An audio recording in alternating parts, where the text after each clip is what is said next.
Well, hello, thank you for joining me today again on the Church History Trail. And you can see the lovely scenery here. Of course, we're not far from COLERAINE.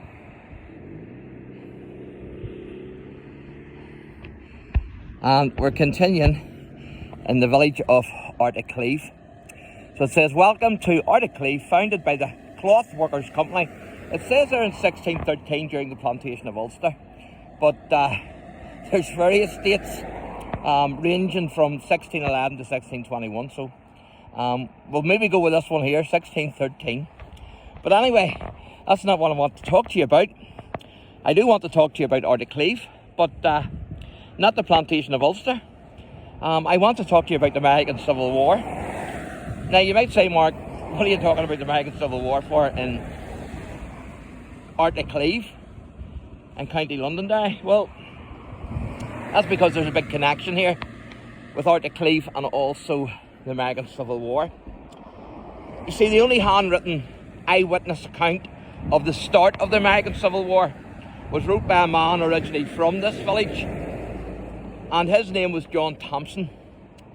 And John had emigrated to America, and when the Civil War was about to commence, he joined Company E of the 1st US Artillery.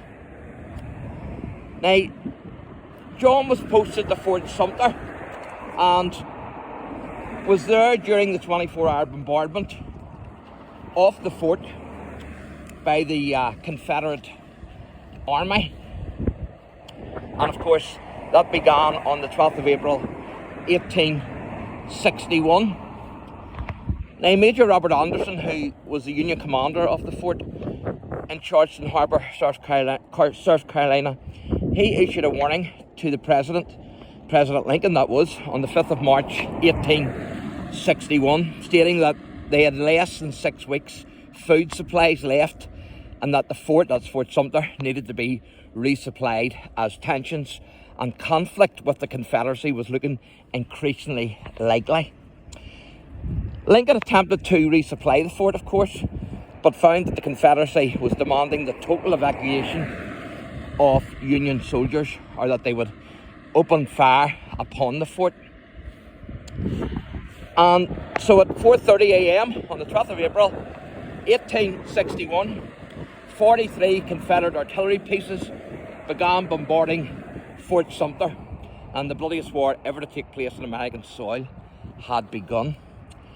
In a revealing letter from Private John Thompson of the 1st US Artillery to his father Robert Thompson here in ARTICLAVE in County Londonderry on the 20th of April 1861, we have an actual account of the start of the American Civil War and the assault by the Confederacy on Fort Sumter. That's amazing, isn't it? John writes, at 3 o'clock we hoisted our colours, the glorious star-spangled banner, and quietly awaited the enemy's fire. Long before daylight, at 4:30 a.m, the first shell came hissing through the air and burst right over our heads. The thrill that ran through our veins at this time was indescribable.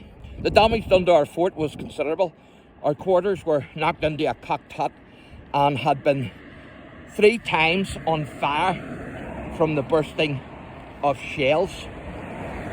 But John also mentions the surrender of the fort to the Confederacy at the end of the letter. He says, at the rebel gentleman's request, the white flag was shown from our ramparts and the firing ceased. As soon as all was quiet, the flag of truce was hauled down and our commander submitted his terms, which were that we should leave with the honours of war, salute our flag, and be furnished with transportation anywhere north that we desired.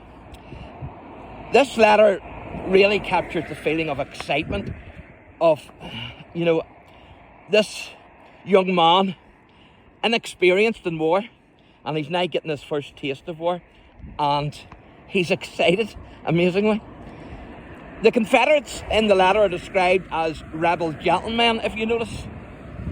And of course, this sense of common courtesy and decency, even though they were enemies, is found in other letters throughout the conflict, because you have to remember, from the birth of the United States, they weren't enemies, but they were all one.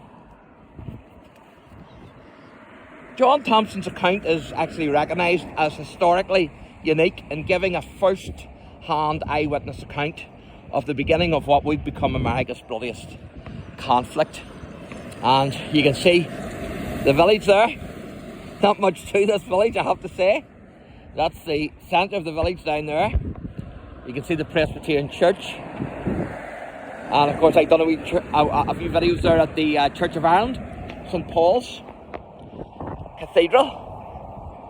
But certainly a big connection here with the American Civil War and John and Robert Thompson. Absolutely fantastic, isn't it? So there you go.